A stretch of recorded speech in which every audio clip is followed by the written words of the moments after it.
The year is 1989. The office of a child psychiatrist in a medical center in Colorado. In a recording that would later become part of a documentary, a blonde girl sits across from the doctor. She is 6 years old. Her gaze is calm, her posture relaxed, her voice steady. Dr. Ken Magid asks questions, and she answers without pauses, without embarrassment, without any attempt to hide anything. This detail is important. Most children her age in such a situation would withdraw, become nervous, or look for an adult. There is nothing of the sort here. The doctor asks what she wants to do to her adoptive parents. The answer comes a few seconds later, and it will change the perception of everything said thereafter. She lists the methods: knives, sharp objects, shards of glass. She lists them as if she were describing a shopping list. Neither excitement, nor fear, nor doubt. Her intonation does not change. Her facial expression remains neutral. The doctor asks for details, and she continues to explain. She says she has thought about it many times. She says she knows how it could be done. She says pity will not stop her because she does not understand what that is. This part of the recording would become key for all subsequent research. The contrast between how she looks and what she says does not fit into conventional boundaries. Sitting before the camera is someone whose inner world is structured differently. At one point, the doctor asks a direct question. Does she want to cause harm to those she lives with? She nods. Then she clarifies aloud. Yes, she does. Not just cause harm. She uses another word. She wants them to cease to exist. She says this in the same tone she previously used to describe her breakfast. The doctor does not interrupt, does not try to correct her. He records. Later, he would explain that it was, at that moment, it became clear how deep the problem was. These were not fantasies, not an attempt to attract attention. This was a formed intention that she did not hide because she did not understand why it should be hidden.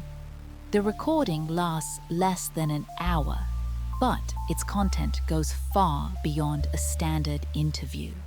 Several fragments would later be included in a documentary film shown on national television. Millions of viewers would see this girl. Millions would hear her words. And almost everyone would have the same question. How? How can someone at such an age say such things? How is a consciousness formed in which that which is considered basic is absent? Empathy, attachment, fear of consequences. Answers to these questions exist, but they require returning to the beginning. The story of this family does not begin in a psychiatrist's office. It begins several years before this recording, at the moment when a married couple from the suburbs made a decision that would change their lives forever. Back then, it looked like an act of kindness, like a chance to give someone what they never had. A few years later, the same people would find themselves in a situation that was impossible to predict. But on that day, when they first saw the 2 children at the social services center, nothing pointed towards the future. Everything looked different. Everything seemed right. To understand what happened next, one must go back to the very beginning, to the year when Tim and Julie Tennant first heard about 2 children who needed a home, to the moment when they decided they could handle it, to the day they signed the papers and took the brother and sister out of the system. This decision seemed simple. The consequences would turn out to be anything but simple. It is from this moment that the story begins, which leads to that very recording in the psychiatrist's office. Tim and Julie Tennant lived in a small town in Colorado. An ordinary house, stable jobs, a quiet neighborhood. Everything that is usually called a prosperous life. Only one thing was missing. They had no children of their own, and after several years of waiting, it became clear that biologically, this was unlikely to change. Then they made a decision that at the time seemed like the only right one: adoption. Not just one baby, but two at once. A brother and sister whom the system wanted to keep together. This detail would play its part later. Back then, it looked like a manifestation of care on the part of social services. The family agreed without hesitation. The procedure took several months. Documents, background checks, visits from social workers. Everything followed a standard scheme. The spouses passed every stage without any remarks. Their home was deemed suitable, their financial situation stable, their motivation sincere. On paper, everything aligned. In 1984, Tim and Julie saw those who were to become part of their family for the first time. Beth was 19 months old. Her younger brother, Jonathan, had barely turned 7 months. Both came from the same environment, which the documents described sparsely. Details would surface much later. The initial examination revealed nothing critical. The physical condition of both corresponded to age norms. No visible injuries, no obvious abnormalities. Doctors noted a slight developmental delay, but this was considered typical for children from the system. Nothing that couldn't be corrected with attention and care. This was exactly how the situation was explained to the adoptive parents at the time. Julie later recalled feeling relief that day. She had expected the worst. It seemed they were lucky. It seemed the hardest part was already behind them. This confidence would not last long, but back then, there were no reasons for doubt. The first weeks were spent in adaptation. A new home, new faces, a new routine. Jonathan adjusted faster. He was too small to remember anything from the past. With Beth, everything looked different, but not alarmingly so. She was quieter, less likely to make contact, and sometimes froze for no apparent reason. The social worker explained this as a period of adjustment, a normal reaction to a change of environment. Nothing unusual for her age and circumstances. Tim and Julie accepted this explanation. They had no experience, no comparative base. They saw before them those they wanted to love, and that seemed sufficient. The family began to build a domestic life. Breakfasts, walks, evening rituals. Everything that makes a house a home. Julie left her job to be there constantly. Tim took on extra shifts to compensate for the loss of income. They invested themselves in this new life completely, without reservation. Neighbors said the family looked happy. Photographs from that period confirm this impression. Smiles, group shots, holidays, everything just like everyone else. Back then, nothing indicated that something was maturing inside this picture that they would not be able to recognize in time. The signs would appear later, gradually, one by one. At this stage, the story looks like a success story. 2 adults who wanted to become parents were given the chance. 2 small people who began life in disadvantaged conditions found themselves in a safe place. Everything was going according to plan. Everything met expectations. That was exactly how it was perceived from the inside and outside. Knowing stories of this kind, the normal world exists only to crack at some point. The first warning signals would appear soon, and they would change everything this family had managed to believe in. The first thing Julie noticed was the absence of crying. Beth did not cry.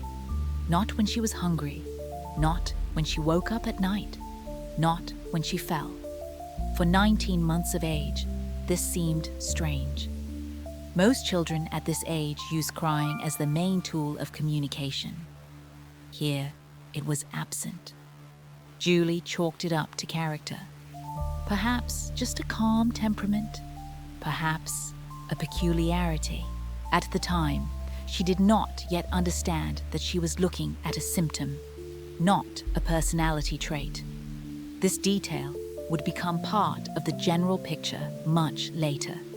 The second signal concerned touch.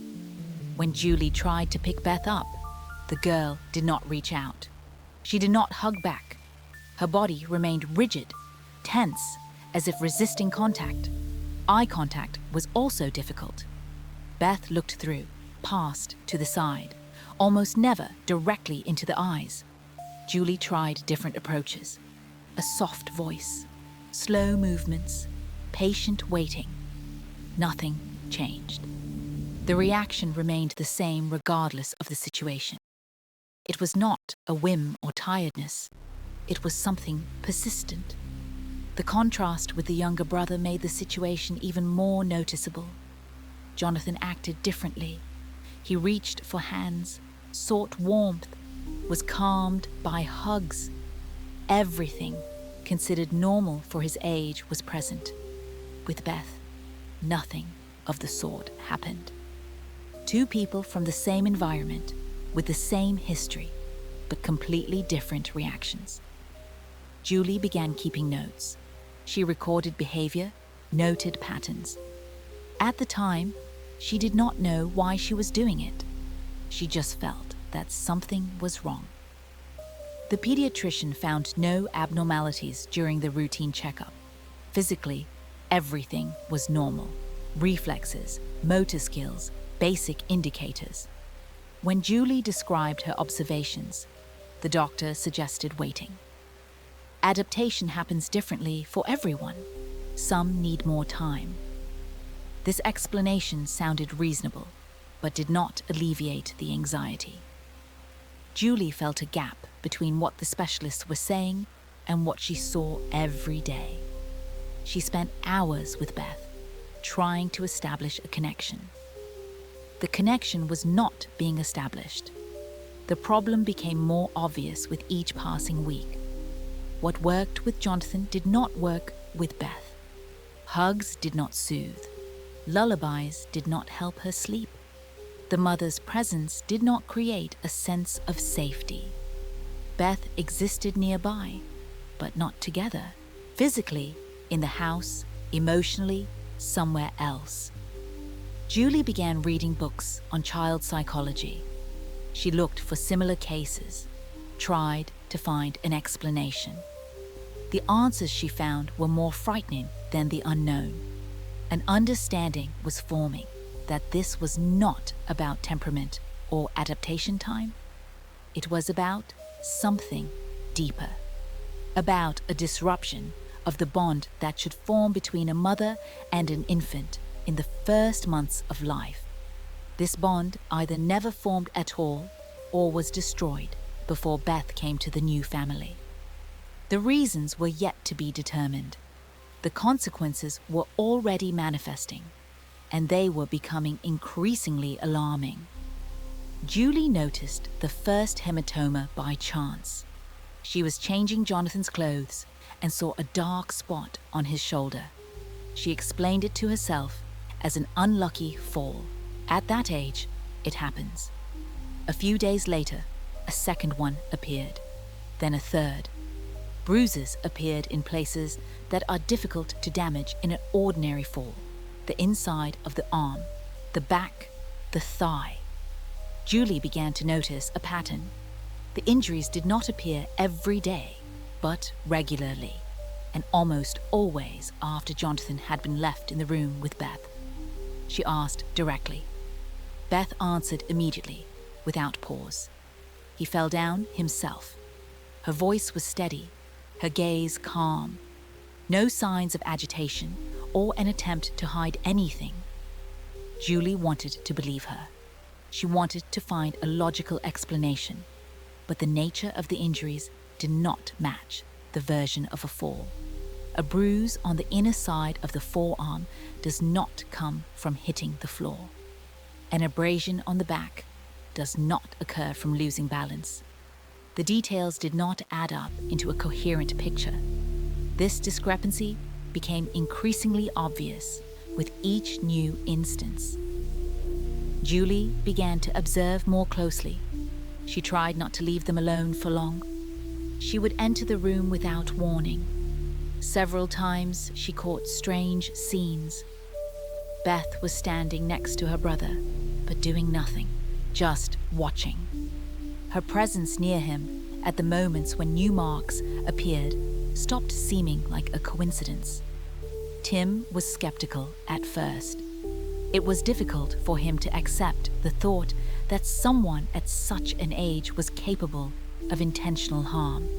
But the facts were accumulating, and ignoring them was becoming impossible. One day, Julie heard a sound from the next room. When she entered, Jonathan was lying on the floor, crying. Beth was standing 2 steps away from him. When asked what happened, she answered in the same tone. He fell. No, the positions of both in the space did not match this version. The distance between them was too small. Beth's posture was too static. She did not try to help, did not call the adults, did not look frightened, just watching. This episode became a turning point in the perception of the situation. Julie went to the pediatrician again. She showed her notes, described her observations, listed all the cases. The doctor examined Jonathan more thoroughly. He recorded several injuries of varying ages. The nature of the marks pointed to external influence rather than accidental falls. The pediatrician did not voice any conclusions aloud, but recommended a consultation with a specialist. For the first time, a word that Julie feared was spoken. A behavioral assessment was needed. They needed to understand what was really happening. The suspicion was finalized. This was not about carelessness or accident. Someone was harming Jonathan intentionally, and that someone was in the house constantly. Julie understood where the logic was leading. Accepting it was the hardest part. She wanted to help. She wanted to provide safety. She wanted to be a mother. Instead, she was faced with something she was not prepared for. The next step required outside help. The family could no longer cope alone. Now Julie hardly took her eyes off Beth. Every movement, every gesture, every approach to her younger brother was recorded. This was no longer paranoia. It was a necessity. Tim joined the surveillance. They divided their time so that one of the adults was always nearby. The home, which was supposed to be a place of safety, turned into a zone of constant control. This detail is important for understanding what was happening inside the family. They lived in a state of waiting for the next incident. Confirmation came faster than they hoped. Julie was in the next room when she heard a dull thud. She entered immediately. Jonathan was lying on the floor, Beth standing over him. Her hands were on his head. She was methodically, without haste, without emotion, banging his head against the floor, not in a fit of rage, not in hysterics, calmly, measuredly, as if performing a routine action.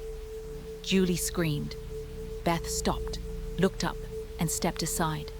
No fear, no understanding that something wrong had occurred. The shock of what they saw paralyzed both parents. They did not know how to react. They did not understand what was going on in the head of someone capable of such a thing at that age.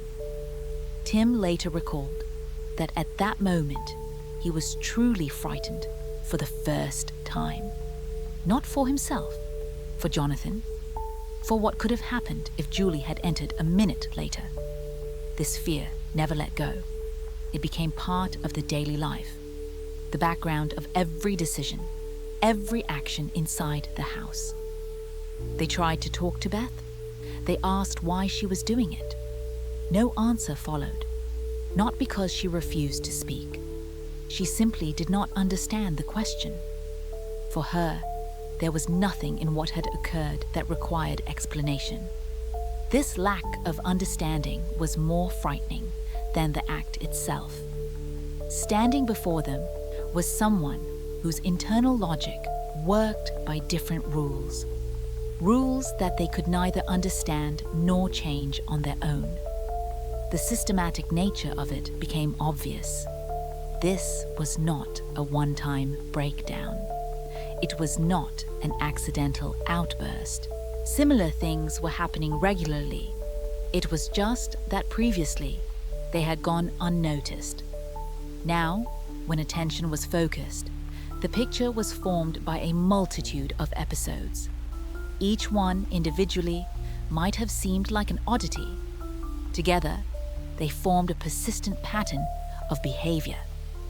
Beth harmed her brother intentionally, consistently, without visible cause and without remorse afterward. The fact was finally confirmed. The source of the threat was inside the family. The older sister posed a danger to the younger brother. This realization required action, but the parents did not know exactly what kind. They had adopted two to give them a home.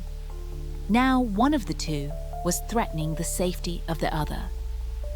The situation had gone beyond what could be handled with love and patience. Professional help was needed. The cause needed to be understood. And a decision had to be made that would change the structure of this family forever. The aggression moved beyond the house. One day, Julie found a nest in the backyard. Inside lay chicks. All were motionless. Each one's neck was twisted at an unnatural angle. This was not the result of an animal attack. The marks pointed to human influence. The size of the marks corresponded to a palm that fits into a child's mitten. Julie did not ask directly. She already knew the answer. This discovery shifted the understanding of the situation to a new level. What was happening to Jonathan turned out to be part of a broader picture. A few days later, Tim was cleaning the nursery. He was sorting through toys, checking drawers. Inside one of the soft toys, his hand struck something hard. Inside was a kitchen knife, small but sharp enough, hidden carefully so that nothing was noticeable from the outside. This was no accident. Someone had intentionally opened the toy, placed the object inside, and sewn it back up. The level of planning did not correspond to the age of the one who had done it, but the fact remained. The knife was where it had been hidden. The search continued. Tim and Julie methodically went through every corner of the house. The results exceeded their worst expectations. 2 more knives in different places, one under a mattress, another in a box of pencils, all from the kitchen. All had gone missing at different times, but the parents had not given it importance. Now the disappearances had an explanation. Someone was gathering an arsenal. Someone was preparing. The systematic nature of the actions pointed to long-term planning being carried out right under their roof. Beth did not deny it. When asked about the knives, she confirmed it. Yes, it was her. Yes, she had hidden them. When asked why, she answered in the same steady tone that had already become recognizable. She explained what they were intended for. The words she used left no room for interpretation. Julie later recalled that at that moment, her legs gave way. She heard an intention formulated aloud by someone who had not yet started school. The situation ceased to be a behavioral problem. This was no longer about adaptation or trauma or a difficult character. Standing before the parents was someone who was purposefully preparing to cause irreversible harm to family members. The chicks were practice. Jonathan was an intermediate goal. The knives were intended for the final stage. The logic of the actions formed a sequence that was impossible to ignore. Tim and Julie were faced with a fact that required an immediate reaction. This was not about behavioral correction. It was about preventing what would otherwise inevitably happen. They had adopted two to create a family. Now one of the family members posed a threat to all the others. The decision that had to be made had no good options, only bad ones and very bad ones. But inaction was no longer an option. The next step had to follow immediately. The next discovery changed the understanding of the situation completely. What the parents found went beyond aggression. It was about actions of a different nature. Actions that, at such an age, should not exist, even in the form of an idea. Beth was about 5 years old. Jonathan had barely turned 3. These figures are important for understanding the scale of the pathology. Someone who had not yet learned to read was demonstrating behavior whose source could only be external. This is not formed from within. It is a reproduction of what was experienced earlier. Julie noticed the changes in Jonathan's behavior first. He became withdrawn. He began to avoid his sister more actively than before. He woke up at night screaming. He refused to stay in the room alone. The fear he demonstrated did not correspond to normal childhood anxiety. This was a specific, directed fear associated with a certain person. Julie began asking questions. The answers she received forced her to contact specialists immediately. What was happening between them required urgent intervention. The details became known during work with a psychologist. Beth did not hide them. She described her actions in the same steady tone she used for everything else. For her, there was no boundary separating the permissible from the forbidden. The concept of taboo was absent.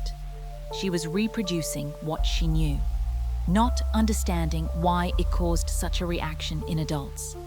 The specialists recorded. They were not facing depravity or early deviancy. They were facing the consequences of what had happened to her herself before the adoption. Jonathan was traumatized, not just physically. The psychological damage turned out to be deeper. He began to demonstrate signs typical for those who have experienced such things: regression in behavior, nightmares, fear of touch. All this developed in parallel with the main story, but required separate attention. One victim was already in the view of the specialists. Now there were two. Both needed help, but for different reasons. The diagnosis expanded. Simple aggression did not explain the whole picture. Beth's behavior included elements that pointed to serious psychological damage in the earliest period of life. Everything she demonstrated: cruelty to animals, systematic harm to her brother, the absence of boundaries, were symptoms of something larger. Specialists began to use a term that Tim and Julie heard for the first time: reactive attachment disorder, severe form, with complications. The situation went beyond what the family could handle independently. 2 specialists were already working on the case. Soon, there would be more. Every new fact added details to the overall picture. The picture was becoming increasingly frightening. But it was precisely this picture that gave hope for understanding. Without a diagnosis, there is no treatment. Without an understanding of the causes, there is no possibility of changing anything. The next stage required a return to the beginning, to what happened to Beth before she came into this family. One night, Tim got out of bed and installed a lock on the bedroom door, not on the outside to keep someone from getting out, on the inside to keep someone from getting in. This detail says more about the situation than any descriptions. Adult people, in their own house, in their own bedroom, locking themselves in before sleep. There was only one reason. They were afraid they wouldn't wake up. The knives found in the toys, the words spoken in a steady tone, the plans voiced without a shadow of doubt. All this added up to a threat that could not be ignored. The house changed. What was previously a family space turned into a zone of control. Sharp objects were locked away. Kitchen drawers were closed with latches. Knives were counted every evening. Julie kept track like a warehouse manager. Any disappearance meant an immediate search. This became a routine. Daily, exhausting, but necessary. They could no longer afford the luxury of trust. The one from whom the threat originated was in the next room, waiting for an opportunity. The night mode became a separate protocol. After a certain hour, Beth remained in her room. The door was monitored. Any sound of footsteps in the hallway meant an immediate check. Julie almost stopped sleeping normally. She woke up at every rustle, every creak of a floorboard. Tim took turns on watch. They relieved each other like guards on duty. At one point, Julie caught herself thinking that she was living not in a house, but in an institution. This thought turned out to be more accurate than she cared to admit. Jonathan was moved to the parents' bedroom. His crib stood next to their bed, behind the locked door. Only in this way could they guarantee his safety at night. During the day, control was ensured by presence. At night, physical barriers were required. This decision was difficult. It meant admitting that one of the adoptees posed a threat to the other, an admission that contradicted everything for which this family was created. But the alternative was worse. The alternative meant a risk they were not prepared to take. The neighbors noticed nothing. From the outside, everything looked as before. The same house, the same car in the driveway, the same people. No one knew about the locks, about counting knives, about the night watches. Tim and Julie did not tell, partly out of shame, partly because explaining the situation was impossible. Who would believe that adults are afraid of someone who barely reaches the door handle? Who would understand that a threat can look so innocent? They were left alone with a reality that others could not even imagine. The fact was finally established. Tim and Julie became hostages in their own home. They had come here as parents, ready to give love and safety. Now they lived in a mode of constant defense. Every day began with a check. Every night ended with a locked door. Between these points lay an existence that could hardly be called a normal life. The situation required external intervention. Their own resources were no longer enough. The next step had to lead to specialists of a different level. Tim and Julie made the decision they had feared from the very beginning. They turned to social services. It was a risk. The system that had given them the 2 children could take both back. Admitting the problem meant admitting that the family was not coping. For Child Protective Services, this often serves as grounds for removal. No, staying in the current situation was impossible. Jonathan was in danger every day. Beth needed help that the parents could not provide. No choice remained. Only forward movement, however frightening it seemed. The first meeting with the social worker was difficult. Julie described everything: the knives in the toys, the systematic injuries to Jonathan, the night locks on the doors, the words spoken in a steady tone about intentions. The worker listened, made notes, asked clarifying questions. His face remained neutral. Julie couldn't tell if he believed her.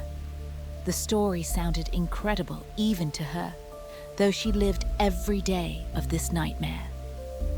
The system's reaction turned out to be predictable. An investigation was needed. Documents were needed. Confirmation from specialists was needed. The bureaucracy moved slowly. Each step required approvals, referrals, waiting.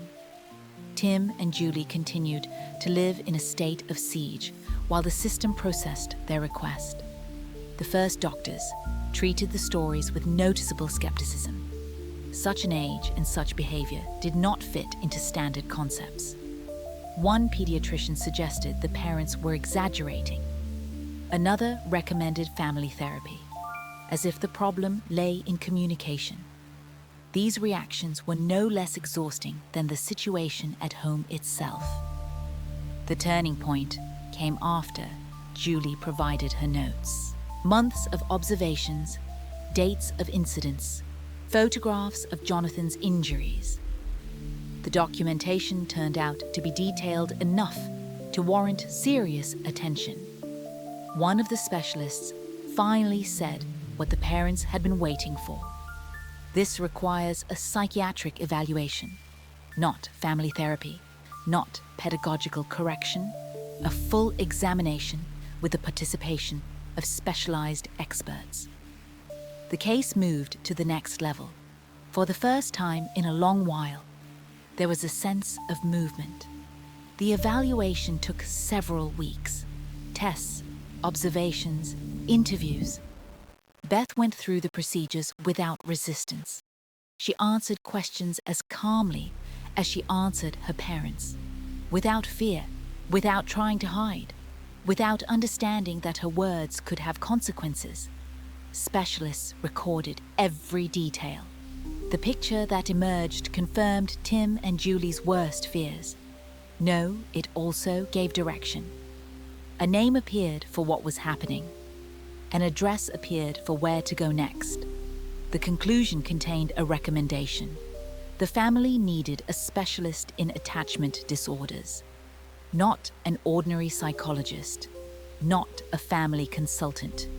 A narrow profile, specific expertise, experience working with similar cases. There are few such specialists. One of them practiced in Colorado, Dr. Ken Magid. His name was heard for the first time, but would soon become central to the story.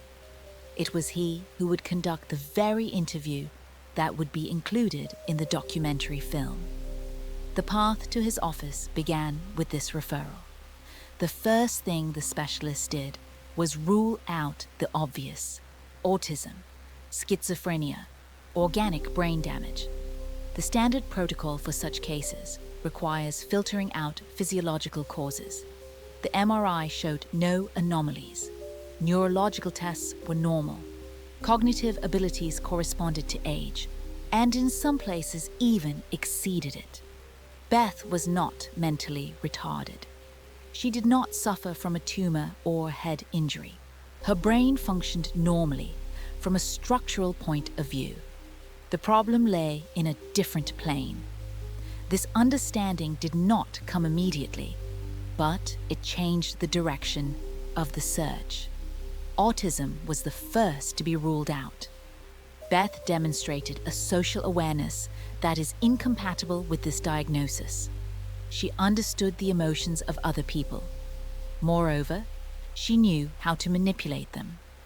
With strangers, her behavior changed drastically. A smile, contactability, and charm appeared. Educators in the kindergarten described her as pleasant, and calm. Doctors at initial examinations did not notice anything alarming. This ability to switch indicated an understanding of social norms. She knew how she should behave. She simply chose when to do it. Schizophrenia was ruled out on other grounds. Hallucinations were absent. Delusions were not recorded. Her thinking remained logical and consistent. She did not confuse reality with fantasy.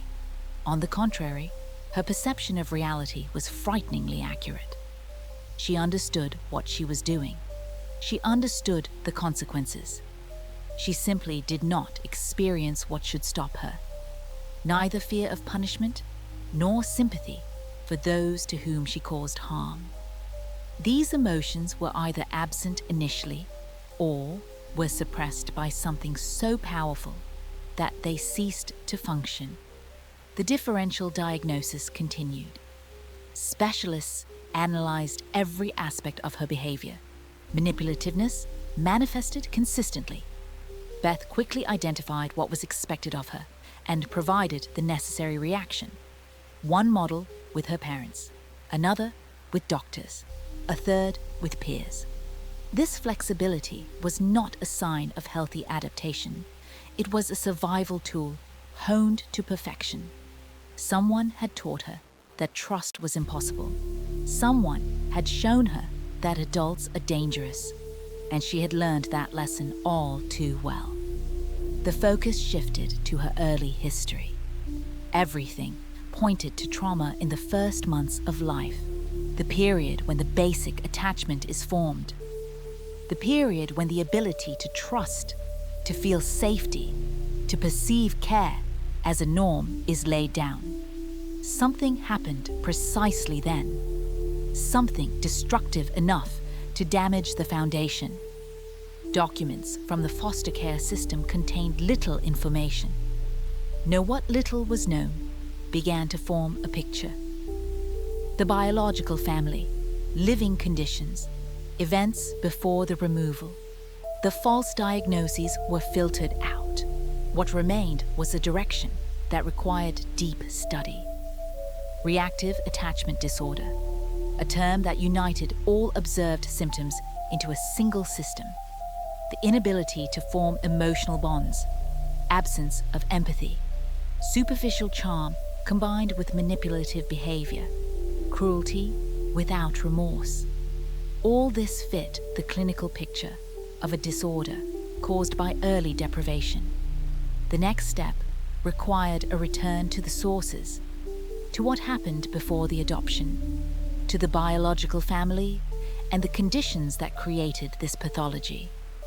The archives of the social service contained information that the adoptive parents had not seen at the time of adoption. The full picture opened up only after the specialist's request. The first year of Beth's life was spent in conditions that are difficult to describe in neutral language. The biological mother left the family shortly after the birth of the second child. The father was left alone with 2 infants. What was happening in that house became known only after the intervention of the authorities. These data explained everything Tim and Julie had observed, every symptom, every oddity, every frightening manifestation. The father was not coping. This is a mild phrasing for what the documents recorded. The infants were left unsupervised for long hours. Feeding occurred irregularly. Basic needs were systematically ignored. When Beth cried from hunger, no one came. When she needed a diaper change, no one reacted. She lay in the crib for hours, days, weeks, learning one lesson. Her needs do not matter. Her cry does not lead to a result. Adults are not a source of safety. This lesson was permanently imprinted on her forming psyche. But neglect was only part of the picture. The documents contained information about something else, about actions that went beyond simple ignoring.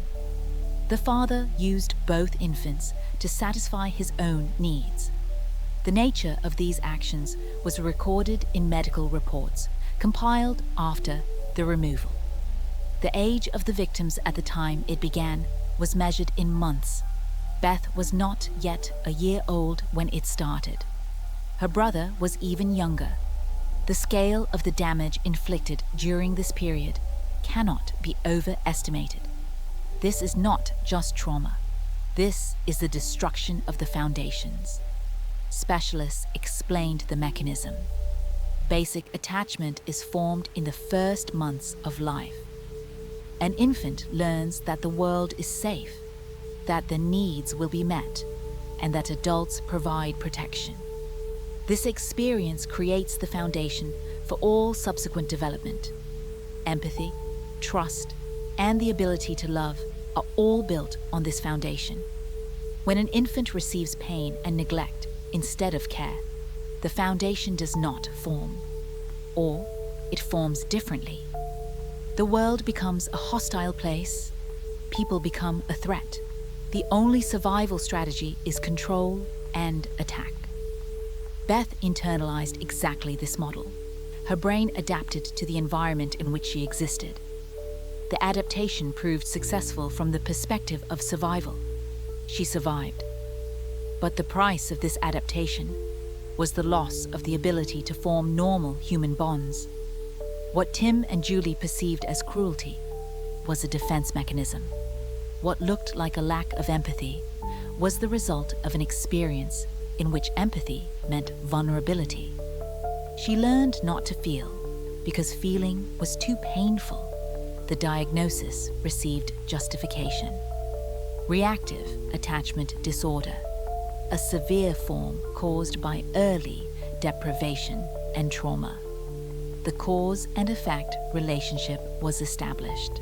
But establishing the cause did not mean an automatic solution. The damage was inflicted during a period when the brain is most plastic. This meant it was deeply rooted in the structure of her personality. The question stood differently. Could what was broken so early be fixed? Could trust be taught to someone who had never known it? The answer was to be sought in therapy. The recording was made on a professional camera. Dr. Ken McGee's office, a standard setting for a clinical interview. Beth sat across from the psychiatrist. The camera captured her face in a close-up. Blonde hair, a calm gaze, a relaxed posture. Nothing in her appearance betrayed what would be voiced in the following minutes. McGee began with simple questions. Name, age, how she was feeling. She answered willingly, without tension.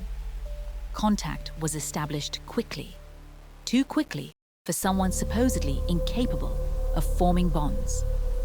Then the questions changed. Magid asked about her brother, what she does to him when they are alone together. The answer came without a pause. I hurt him. Her voice was steady, the intonation neutral. No embarrassment, no attempt to soften the wording. The psychiatrist clarified. In what way exactly? She listed them. I hit him, I pinch him, I poke him with pins.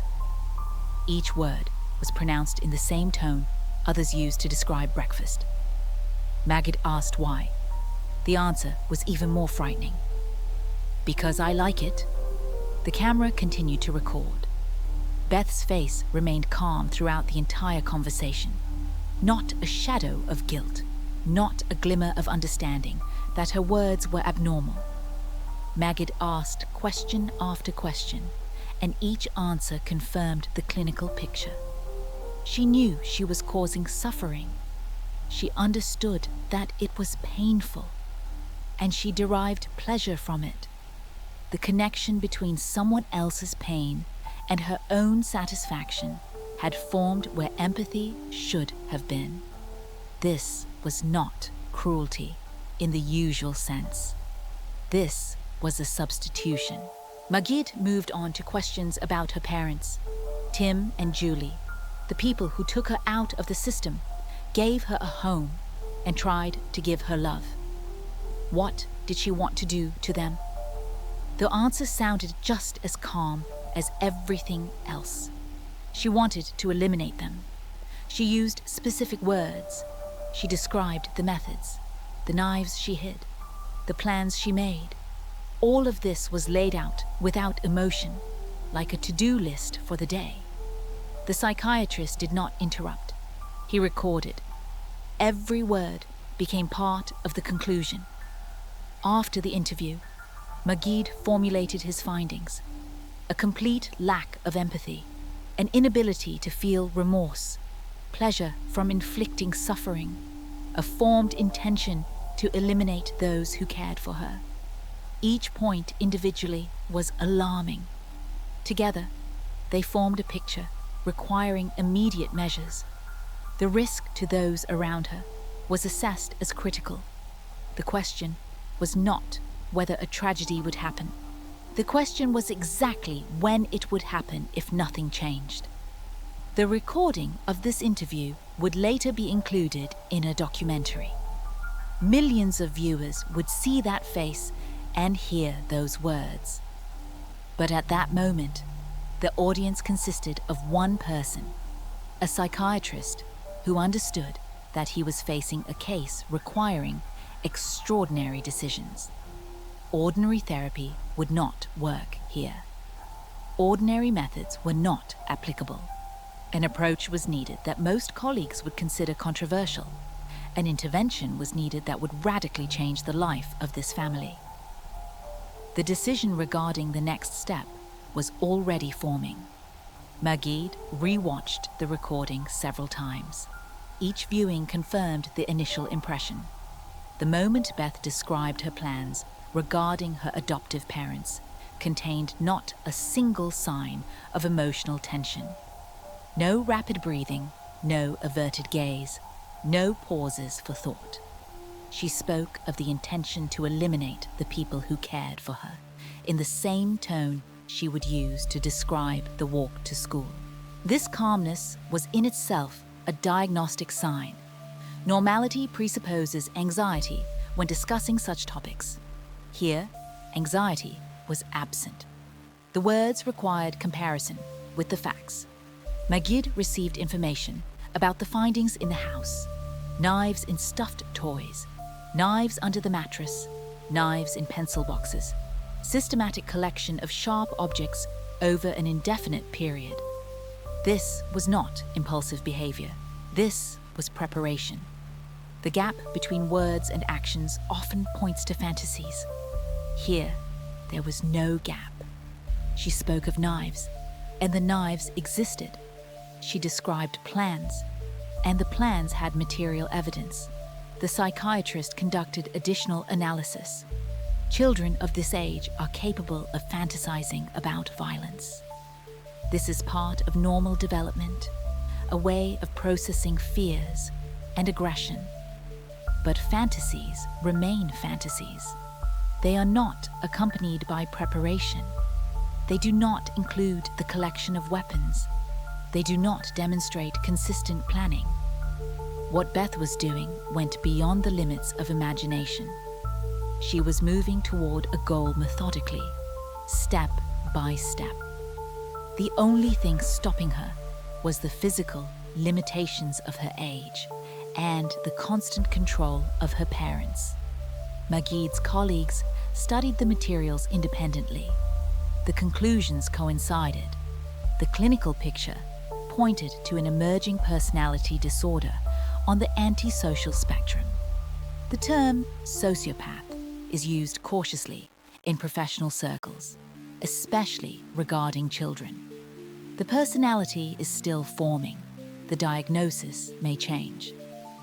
But the trajectory was obvious.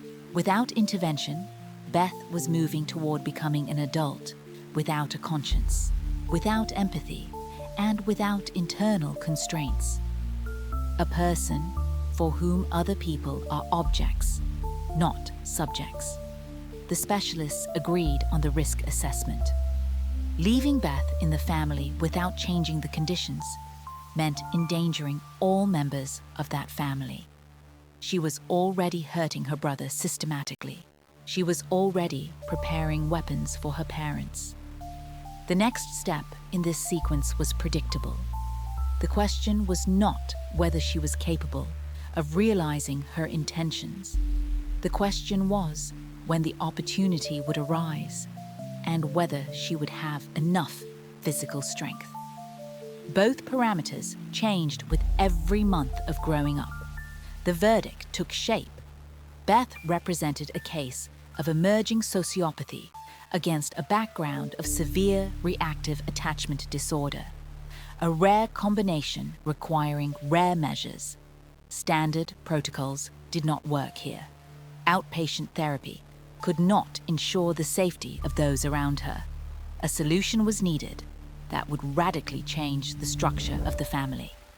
Separation, isolation, intensive therapy in a controlled environment. The path to this decision began with the recognition of a simple fact. Love and care would not be able to fix what was broken so deeply. Other tools were needed. The specialist's recommendation was unequivocal. The cohabitation of Beth and Jonathan had to cease immediately. This was not advice, not a wish, not one of several options. It was a requirement dictated by safety considerations. Every day under one roof increased the risk of irreversible consequences. Magid stated the situation directly. Either the children are separated, or it is a matter of time before a tragedy occurs. The wording left no room for interpretation. Tim and Julie heard what they had feared from the very beginning. The dilemma proved unbearable. They had adopted 2 children to keep a family together. Now they were being asked to destroy that family. The choice stood between 2 people for whom they bore responsibility. To keep Beth meant continuing to put Jonathan in danger. To give up, Beth meant betraying someone to whom they had promised a home. Julie recalled later that this period was the worst of her life. Any decision caused pain. Any choice meant a loss. No ideal exit existed. The legal side added complexity. Relinquishing custody of an adopted child is not a simple procedure. Documents, justifications, and coordination with authorities were required. The system that had handed Beth to them now had to take her back, but not into an ordinary foster family. No family could have coped with what Beth represented. This was about a specialized institution, about a place where safety is ensured by external measures, about hospitalization for an indefinite term. Tim and Julie consulted with lawyers. They studied options. They looked for a way to maintain a connection with Beth while ensuring Jonathan's safety. No such ways were found. A compromise in this situation would mean a risk they had no right to take. Jonathan had already sustained trauma, physical and psychological. To continue exposing him to danger for the sake of maintaining the formal integrity of the family would have been a crime. This understanding was hard-won, but it came. The decision was made after several weeks of discussion. Beth would be hospitalized in a specialized institution, a closed confinement regime, intensive therapy, family contacts limited and monitored. Jonathan would stay with Tim and Julie. He would receive the help he needed. The family would be preserved, but in an altered composition. This was not a victory. It was the least bad outcome available. Sometimes, that is exactly what right decisions look like. The documents were signed in early 1989. Beth was 6 years old. She left the home that was supposed to have become her home forever. Ahead of her lay the institution, therapy, and years of work on what had broken at the very beginning of her life. Tim and Julie were left with a feeling of guilt and relief simultaneously. A strange combination, but the only one possible in their situation. The story of the Tennant family did not end there. No, it split into two separate lines, each of which went its own way. The day of departure arrived in early spring. Tim loaded a small bag into the car. Inside were only essentials: clothes, a couple of books, a soft toy. Beth stood nearby, watching the preparations without visible emotion. No tears, no questions, no attempts to resist. She accepted what was happening as calmly as she accepted everything else. This calmness was more frightening than a tantrum. A normal reaction to separation from family presupposes fear, protest, and clinging to the familiar. There was nothing of the kind here. Julie stayed in the house with Jonathan. This was part of the protocol. Specialists recommended avoiding a goodbye between them. The risk of an unpredictable reaction was too high. Too much had already happened between these two. Jonathan was in his room, unaware of what was happening outside. Later, it would be explained to him. Words would be chosen, adapted for his age and condition. For now, the main thing was to ensure physical separation without additional trauma. The Connell Watkins Specialized Center was located in Colorado, an institution working with severe cases of attachment disorders. A closed regime, constant monitoring, intensive therapy. Exactly what was required in this situation.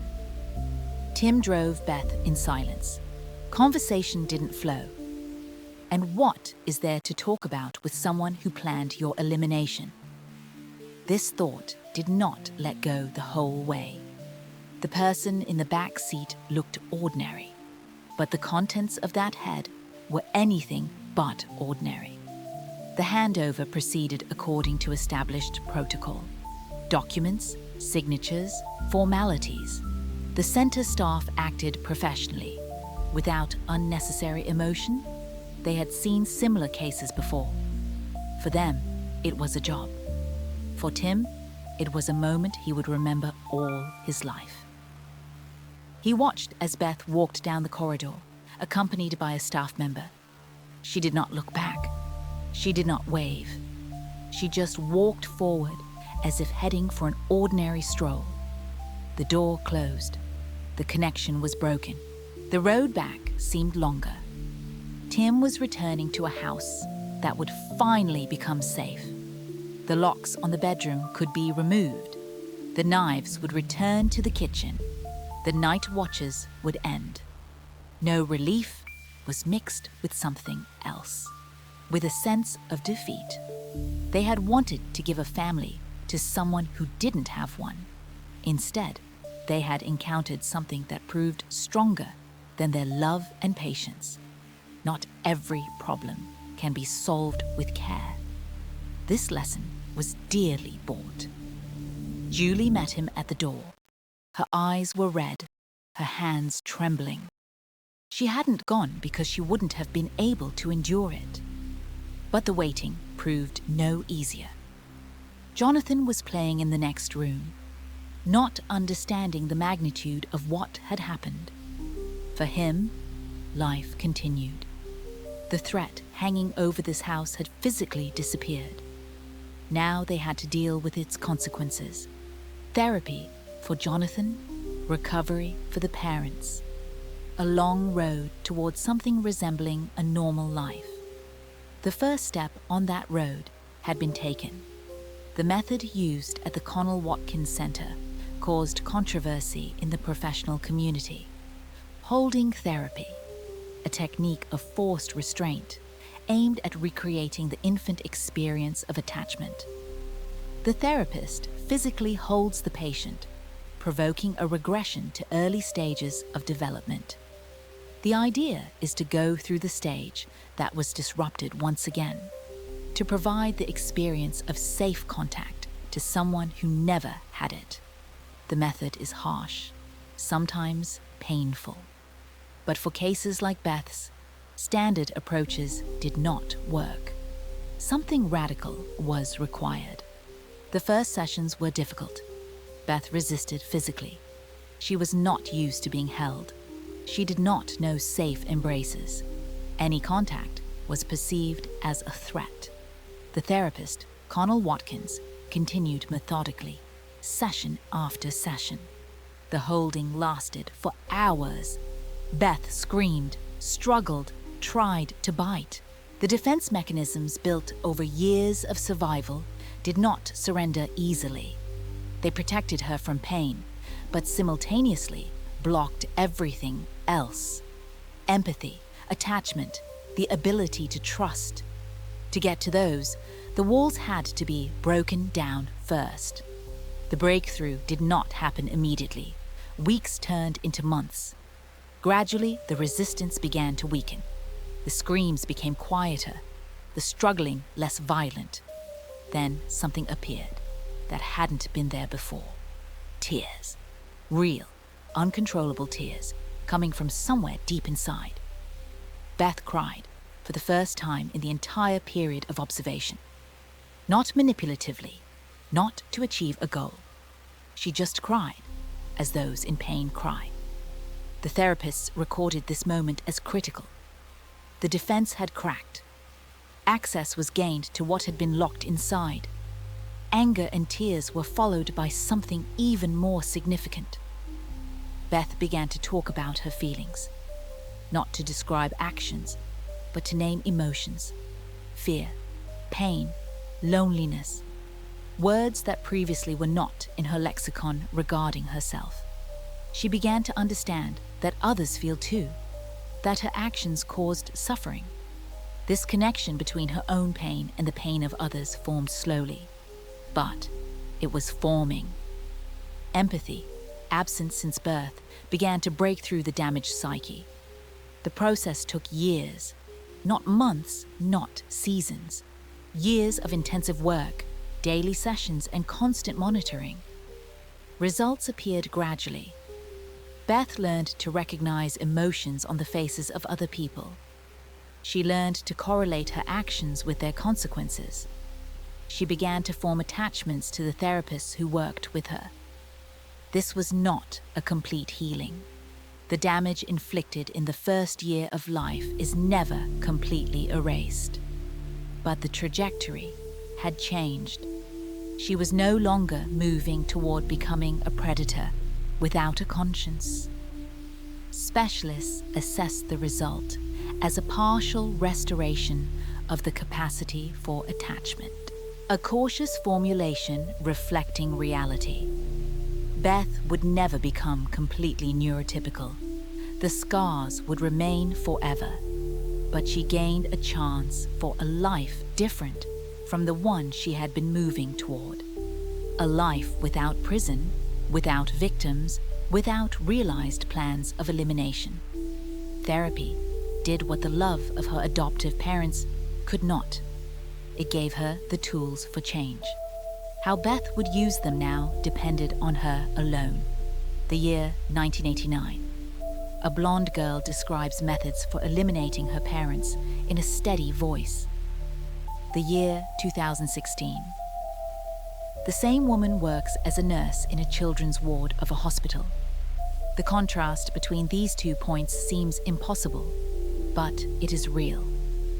Beth Thomas traveled a path that most specialists considered inaccessible to people with her diagnosis. She didn't just survive. She integrated into society. She helps others. She wrote a book about her experience. Jonathan also received help: therapy, trauma work, recovery. He grew up and started his own life. Contact between the brother and sister was restored years later. Their relationship did not become close, but it became possible. This in itself is a result, considering the history. Tim and Julie remained in his life as parents. The family was preserved, albeit in an altered form. A story that began as a nightmare received an ending better than expected. Beth's case changed the understanding of reactive attachment disorder. The documentary was watched by millions. The RAID diagnosis became known outside the professional community. Parents of adopted children received information about risks and possibilities. Specialists received material for study. One story influenced thousands of others. This does not justify the suffering, but it gives it meaning. The final conclusion is simple and complex at the same time. Healing is possible, even in cases that seem hopeless. But the price of this healing is years of isolation, harsh therapy, and the destruction and reconstruction of the personality. Not everyone gets such a chance. Not everyone uses it. Beth used hers. The girl who wanted to eliminate everyone around her became a woman who helps others recover. Sometimes, this is enough not to lose faith in the possibility of change.